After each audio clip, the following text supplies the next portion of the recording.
Coordination in plant, ठीक है। तो प्लांट में जो कोऑर्डिनेशन होता है वो किस तरह से होता है? तो प्लांट में जो कोऑर्डिनेशन होता है वो तो ना तो नर्वस सिस्टम के द्वारा होता है और ना ही एंडोक्राइन सिस्टम के द्वारा होता है, ठीक है। ये इसमें जो कोऑर्डिनेशन होता है उसका एक सिस्टम, उसको बोलते हैं ना ये हार्मोनल सिस्टम, ठीक है। तो प्लांट में जो होता है वो प्लांट हार्मोन्स होता है, इसको हम बोलते हैं फाइटो हार्मोन्स, ठीक है। तो ये फाइटो हार्मोन्स के द्वारा क्या करता है? प्लांट कोऑर्डिनेट करता है किसी भी स्टिमुलस के प्रति, ठीक है। इसमें जो कोऑर्डिनेशन होता है प्लांट में वो दो तरीके से होता है। पहला जो कोऑर्डिनेशन होगा वो ग्रोथ डिपेंडेंट होता है। ग्रोथ डिपेंडेंट मतलब ग्रोथ के ऊपर डिपेंड करेगा। और दूसरा जो कोऑर्डिनेशन होता है वो होता है ग्रोथ इंडिपेंडेंट, ठीक है।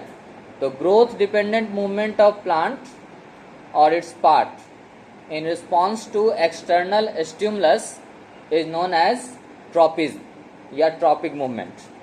क्या समझे कि नहीं? मैंने बताया कि growth dependent movement of plant और इट्स पार्ट मतलब कि वैसा मूवमेंट प्लांट का या उसके पार्ट का जो कि ग्रोथ डिपेंडेंट होगा, ठीक है, उसको हम लोग क्या बोलेंगे? ट्रॉपिक मूवमेंट, या फिर उसका नाम क्या रखा गया? ट्रॉपिज्म रखा गया, ठीक है। और यदि ग्रोथ डिपेंडेंट टुवार्ड्स स्टिमुलस होगा तो उसको हम लोग बोलेंगे पॉजिटिव ट्रॉपिज्म, और यदि अवे फ्रॉम स्टिमुलस होगा तो उसको हम बोलेंगे नेगेटिव ट्रॉपिज्म। फिर हम लोग इस क्या करते हैं? ट्रॉपिक मूवमेंट को हम लोग फर्दर 5 कैटेगरी में बांट दिए, ठीक है। तो 5 कैटेगरी में पहला आता है, इसका नाम रखा गया हाइड्रोट्रॉपिज्म। हाइड्रोट्रॉपिज्म का मतलब होता है growth dependent movement of plant और its part in response to water, ठीक है। और यदि वाटर के टुवार्ड्स होता है तो उसको बोलेंगे हम लोग पॉजिटिव हाइड्रोट्रॉपिज्म, और वाटर से अवे होता है तो नेगेटिव हाइड्रोट्रॉपिज्म। जैसे प्लांट के रूट का डेवलपमेंट हमेशा वाटर के टुवार्ड्स हुआ तो this is the example of positive hydrotropism, और जो सूट का डेवलपमेंट होता है अवे फ्रॉम वाटर होता है, इसको हम लोग बोलते हैं नेगेटिव हाइड्रोट्रॉपिज्म। दूसरा आता है, इसको हम लोग बोलते हैं geotropism. Growth dependent movement of plant और its part in response to gravity, उसको हम लोग क्या बोलेंगे? जियोट्रॉपिज्म। टुवार्ड्स ग्रेविटी होगा तो उसको हम लोग क्या बोलेंगे? पॉजिटिव जियोट्रॉपिज्म, और यदि अवे फ्रॉम ग्रेविटी होगा उसको हम लोग बोलेंगे नेगेटिव जियोट्रॉपिज्म।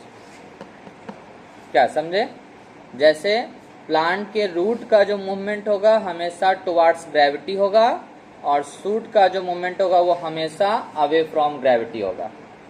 यदि आप एक पौधा है जो कि गमला में लगा हुआ है, उसको यदि आप ऐसे करके तिरछा करके रख देते हो, ऐसे सुला कर रख देते हो, ठीक है, तो क्या होता है? रूट देखोगे नीचे चला जाएगा और सूट ऐसे करके ऊपर आ जाएगा, ठीक है।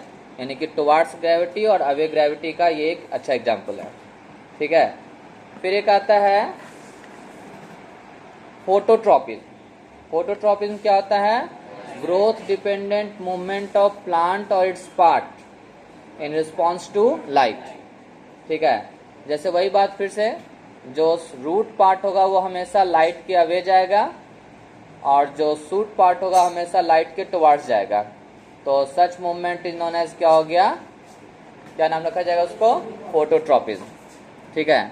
और इसी तरह से इसमें क्या होगा? पॉजिटिव फोटोट्रॉपिज्म, और क्या हो जाएगा? Negative phototropism. फिर चौथा आता है, उसका नाम रखा गया केमोट्रॉपिज्म। केमोट्रॉपिज्म में हम लोग बात करते हैं growth dependent movement of plant और its part in response to chemicals is known as क्या हो गया? केमोट्रॉपिज्म।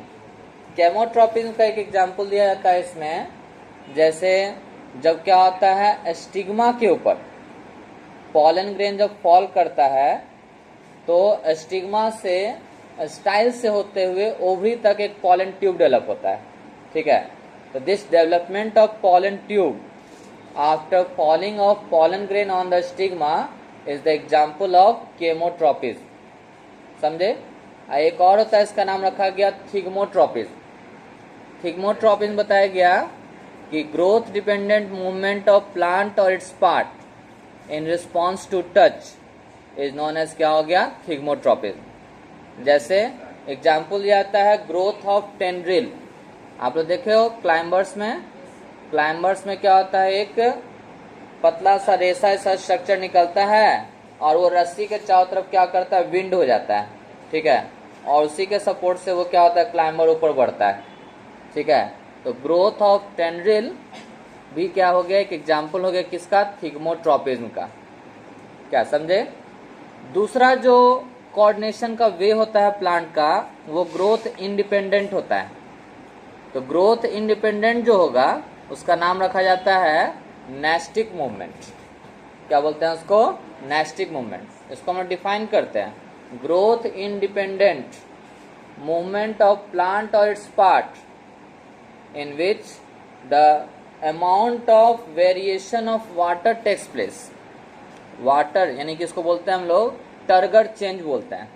टर्गर चेंज का मतलब होता है variation in the amount of water. तो ग्रोथ इंडिपेंडेंट ऑफ प्लांट और its part which is caused due to variation in the amount of water is known as क्या हो गया, नेस्टिक मूवमेंट। अब ये नेस्टिक मूवमेंट को हम लोग फर्दर दो कैटेगरी में बांट दिए, जिसका नाम रखा गया सिस्मोनेस्टिक, और दूसरा आता है उसको बोलते हैं हम लोग निक्टीनेस्टिक। और ये निक्टीनेस्टिक को फर्दर दो कैटेगरी में बांट दिए हम लोग, जिसका नाम रखा गया फोटोनेस्टिक, और एक होता है थर्मोनेस्टिक, ठीक है। अब सुनो, पहले हम बात कर रहे थे किसके बारे में अभी हम लोग, नेस्टिक मूवमेंट। नेस्टिक मूवमेंट जो है उसका काउज क्या हुआ, उसका काउज होता है due to change in the amount of water, water के अमाउंट में चेंजिंग होने के कारण से।